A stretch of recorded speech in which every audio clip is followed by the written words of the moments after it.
السلام عليكم ورحمة الله وبركاته. ازيكم عاملين إيه؟ يا رب تكونوا بخير. والنهاردة جاي لكم بفيديو جديد بلعبة جديدة، والنهاردة هشرح اللعبة دي مش لسه نازلة النهاردة ولا امبارح، اللعبة لسه نازلة بقالها كام يوم كده. وطبعا هشرح لك كل حاجة في اللعبة، بس قبل ما اشرح لك اي حاجة ما تنساش تدعمني باللايك وتشترك في القناة وتفعل زر الجرس وتصلي على سيدنا محمد في التعليقات. وعلشان ما اطولش عليك اكتر من كده في المقدمة، يلا بينا نخش في الشرح اللعبة على طول. نخش في الموضوع على طول.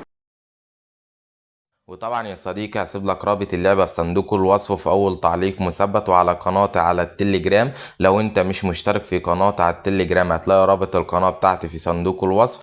وطبعا يا صديقي بعد ما تضغط على الرابط بتاع اللعبة هيدخلك على جوجل بلاي، تبدأ تحمل اللعبة من جوجل بلاي، وبعدين هتعمل فتح للعبة. هيظهر لك واجهة تسجيل دخول، هتعمل تسجيل دخول بحسابك على جوجل لان مفيش تسجيل دخول بحساب الفيسبوك. وبعد ما تعمل تسجيل دخول بحساب الجيميل هيظهر لك واجهة دي. والنهاردة انا جاي اشرح لك كل حاجة في الواجهة دي بكل الازرار بكل حاجة بكل التفاصيل. وطبعا يا صديقي اللعبة ما فيهاش الا عملة واحدة بس اللي هي العملة الخضراء، وهشرحها عليك برضو. وفي عندك حوالي 6 زراير هشرحهم لك. واول حاجة قبل ما اشرح لك اي حاجة عايزين نعرف ايه هي اللعبة، وعلشان نعرف ايه هي اللعبة هنضغط على كلمة معركة.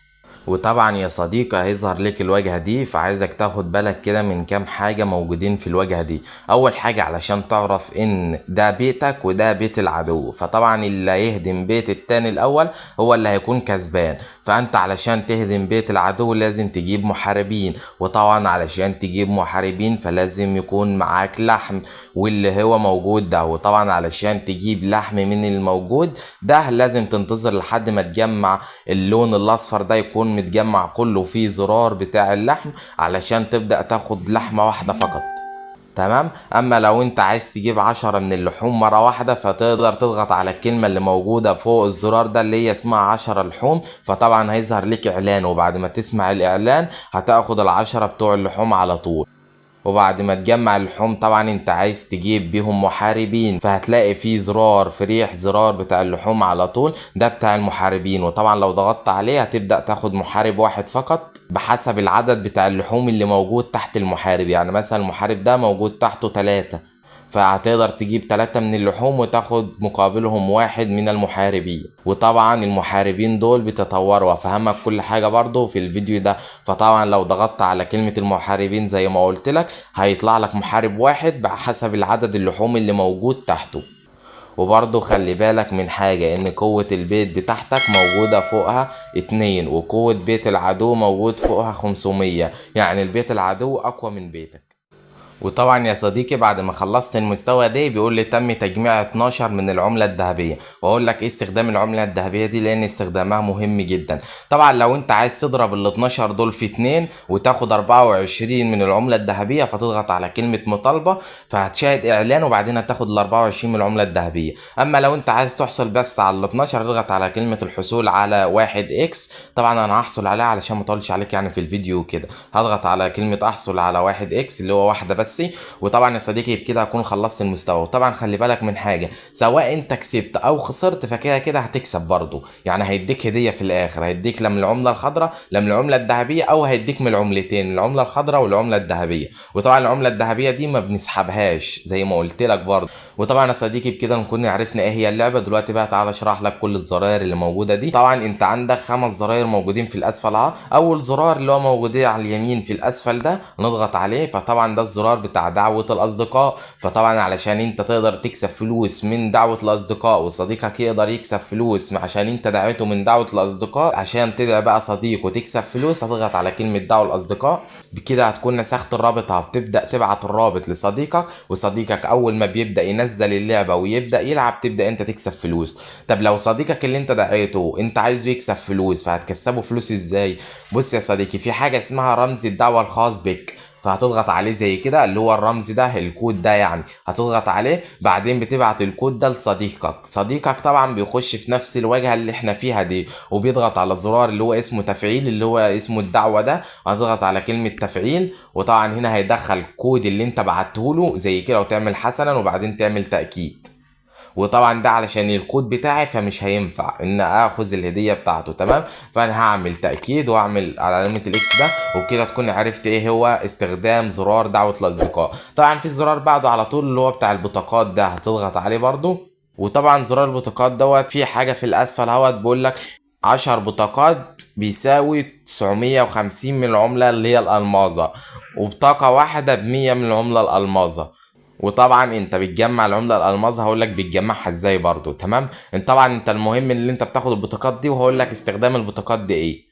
طبعا لما عشان تعرف استخدام البطاقات في نفس الواجهة دي هيظهر لك فيه هنا شخصيات وحاجات تانية بتقوي من التطور بتاعك، بيتطور لك اللعبة في اللي وانت بتلعب يعني ممكن مثلا يطور لك القلوب بتاعتك اللي هو في البطاقات، يعني بتطور القلوب بتاعتك بتخليك قوي. يعني ممكن تطور المحاربين، حاجات زي كده. يعني هتفهم كل حاجة، بس ابدأ بس انك تلعب في اللعبة وتطور في اللعبة وهتفهم كل حاجة. تمام، وطبعا الزرار اللي بعد كده اللي هو عليه سيفين ده، طبعا ده الزرار اللي هو الصفحة الرئيسية يعني. وطبعا يا صديقي الزرار اللي بعد كده اللي هو مرسوم عليه رأس المحارب ده، لو ضغطنا عليه زي كده ومن هنا تقدر تطور المحارب بتاعك اللي انت بتحارب بيه. اول حاجة عندك 3 تطورات اهوت زي ما موجود قدامك. اول تطور اللي هو رجل الكهف ده هو بيكون معاك اصلا. تمام، بالنسبة لتاني تطور فعلشان تطور المحارب بتاعك ويكون معاه محارب كمان اللي هو بالتطور رقم 2، فطبعا انت هنا بقى بيجي لك استخدام العملة الذهبية. طبعا انت هيعوز منك 200 من العملة الذهبية علشان تقدر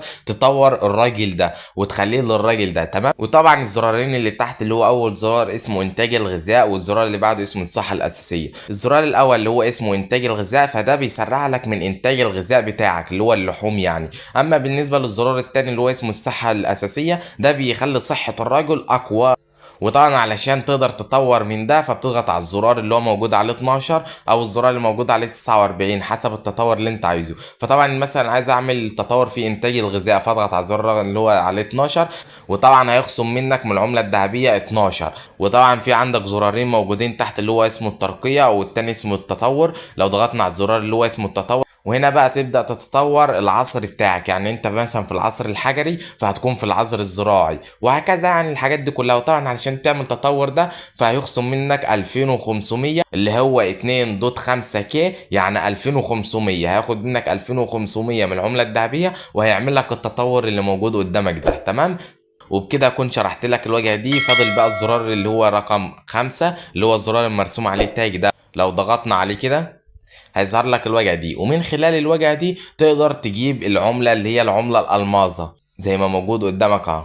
وطبعا علشان تجيب العملة الألماظة فطبعا في زرار اللي هو مكتوب عليه 100 من الألماظة ده، لو ضغطت عليه فطبعا هيظهر لي إعلان وهسمع الإعلان، وبعد ما أخلص من سماع الإعلان هيبدأ ياخد لي مكافأة من العملة الألماظة اللي موجودة قدامك دي. وبكده يا صديقي أكون شرحت لك كل الواجهة دي. دلوقتي بقى هنخش على الصفحة الرئيسية تاني من خلال الزرار رقم 3. وهنا بقى يا صديقي في الواجهة دي مش هشرح لك اللي هو زرار واحد بس موجود في الواجهة الرئيسية دي اللي احنا هنعوزه. اما بالنسبة بقى للعملة الخضراء هشرحها لك برضو. تمام، اول حاجة الزرار اللي احنا هنعوزه اللي هو اسمه الVIP، لو ضغطنا عليه زي كده ومن هنا بقى يا صديقي تبدأ تجمع اللي هي الميداليات اللي انت بتكسبها من خلال دعوة الاصدقاء. وطبعا انا مجمع 6 من الميداليات، والمفروض ان اول حاجة في اول مستوى ان اجمع 120 من الميداليات وانا مجمع 6 فقط. وطبعا لو جمعت 120 من الميدالية باخد 18 جنيه، وهكذا برضو في المستويات اللي بعد كده. انت عندك لحد المستوى رقم 22 وعندك المستوى رقم 22 اللي هو اخر مستوى بيقول لك جمع 80,000 من الميدالية وهتاخد 8820 جنيه. وطبعا تقدر تسحب برضو الفلوس دي اللي بيقول لك الغير مطالب به 29,000 والمطالب به يعني زيرو، يعني اللي انا لسه ما جمعتش اي حاجة. وبكده اكون شرحت لك الواجهه دي. هنضغط على علامه الاكس اللي موجوده دي ونرجع للصفحه الرئيسيه. طبعا في زرار بعده على طول اللي هو زرار اسمه البريد بالمعنى الاصح كده، لو الشركه عايزه تبعت لك اي حاجه اي رساله اي حاجه من دول تبدا انها تجيلك في زرار البريد ده. تمام، وبكده اكون شرحت لك كل الواجهه اللي قدامك دي. مش فاضل الا العمله الخضراء، هنضغط عليها زي كده وطبعا هيظهر لك كده في العملة الخضراء اقل مبلغ تقدر تسحبه من العملة الخضراء هو 1000 جنيه، اكتر مبلغ اللي هو 6K يعني 6000 جنيه. طبعا الكي يعني 1000 زي ما قلت لك في كل الفيديوهات بقول لك المعلومة دي لان في ناس بتيجي جديدة وما بتبقاش عارفة المعلومة دي. تمام، وطبعا عشان تسحب فلوس لازم تدخل طريقة السحب بتاعتك. فدلوقتي هنخش على طرق السحب.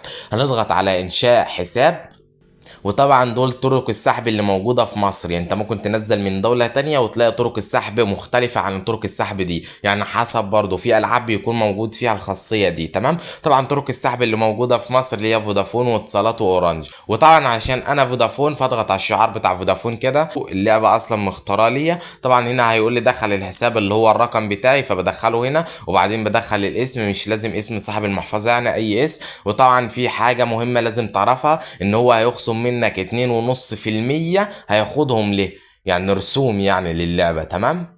دي خلي بالك منها برضو. وطبعا يا صديقي معرفش هل اللعبة موجود فيها شروط ام لا، فطبعا انا لو جيت اسحب من اللعبة هبقى اعمل لكم فيديو اثبات سحب واشرح لك فيه كل حاجة برضو، واشرح لك طريقة السحب واقول لك ازاي قدرت ان اجمع العملة الخضراء. وطبعا في الفيديو ده انا قلت لك ازاي تجمع العملة الخضراء، بس اشرح لك تاني علشان تكون فاهم كل حاجة. تمام. وبكده اكون شرحت لك العمله الخضراء كلها وبس كده. ده كان نهايه الفيديو. ما تنساش العمله بالله وتشترك في القناه وتفعل زر الجرس وتصلي على سيدنا محمد في التعليقات وتدعي لاخواتنا في كل مكان، وبالتوفيق للجميع. سلام.